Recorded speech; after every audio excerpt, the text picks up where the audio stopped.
The next thing the bile does as it moves through the intestines is to balance the immune system. When most people think of the immune system, they think of white blood cells floating through the bloodstream. But over 1/2 of the immune system is actually located in the intestines. The job of the immune system in the intestines is much more difficult than that in the bloodstream. Infections only rarely make it into the blood, but every day our intestines are exposed to millions of parasites, bacteria, and fungi. Because the intestinal immune system is continually at war with these microbes, it is much easier for it to become overly aggressive and start to attack our own tissue. What bile does is to regulate the intestinal immune system, helping to prevent it from becoming overly aggressive and causing autoimmune disorders. If you're suffering from a gut-related autoimmune disorder, it may be because of a blockage of bile flow. The last thing that bile does in the intestines is to kill parasites and candida. Tests show that even the healthiest person still has some degree of parasitic and fungal infection. While there are many anti-parasitic and antifungal remedies available in the marketplace, most of them are mildly toxic and therefore unsuitable for daily use. If, however, your bile flow is healthy, then you have a built-in defense against parasites and candida. Well, that about covers what bile does to maintain the health of the intestines, and what happens when bile can't get into the intestines in proper amounts due to the presence of biliary sludge and gallstones. Now, let's turn our attention to what happens when biliary sludge and gallstones cause toxins to back up into the bloodstream. Just as the kidneys remove water-soluble toxins from our bodies, the liver removes fat-soluble toxins from our bodies by putting them into the bile.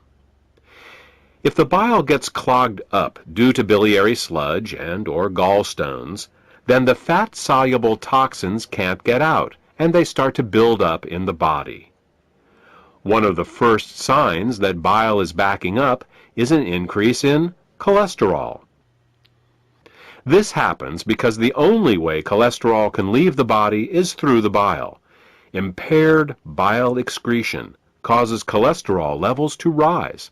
It's that simple. In addition to the levels of cholesterol rising, bilirubin levels can also begin to rise. If they get to be bad enough, you can see the whites of a person's eyes, and sometimes their skin, take on a yellow tint. The technical term for this is jaundice.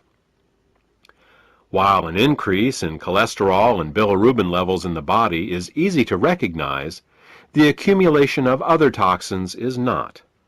Literally thousands of toxins and chemicals are processed by the liver for removal through the bile each day. When gallstones and biliary sludge prevent these toxins from leaving the body, they begin to accumulate in the bloodstream and the tissues, causing all sorts of problems. Dissolving gallstones and biliary sludge is an often overlooked but vitally important part of any detoxification program. The last problem we will discuss, that is caused by bile backing up into the bloodstream, has to do with immune function. As we said earlier, bile plays an important role in the immune system of the intestines by keeping it from becoming overly aggressive. Unfortunately, what's good for the immune system of the intestines is terrible for the rest of the body. Studies have shown that when bile acids are present in the bloodstream, they inhibit chemotaxis and phagocytosis.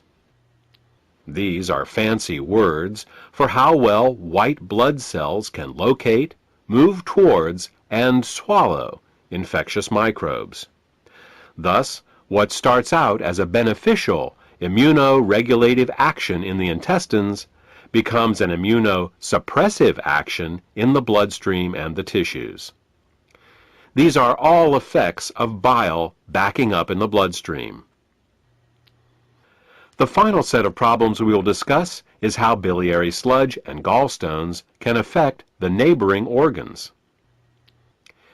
In addition to bile acids backing up into the bloodstream, bile can also back up into the pancreas and liver, where it can cause alkaline burns.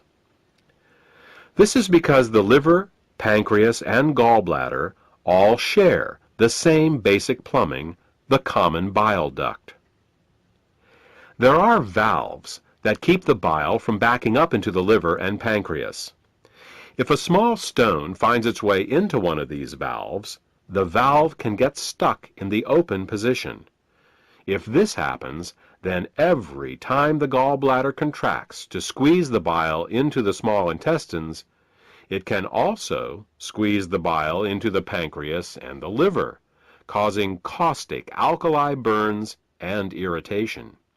You see, very alkaline substances can burn us just as easily as very acidic ones. And with a pH of 9.5, bile is very alkaline. Mild alkali burns for a short time in these organs may only result in local irritation, but over a long period of time, these alkali burns can cause diabetes, hepatitis, and cancer.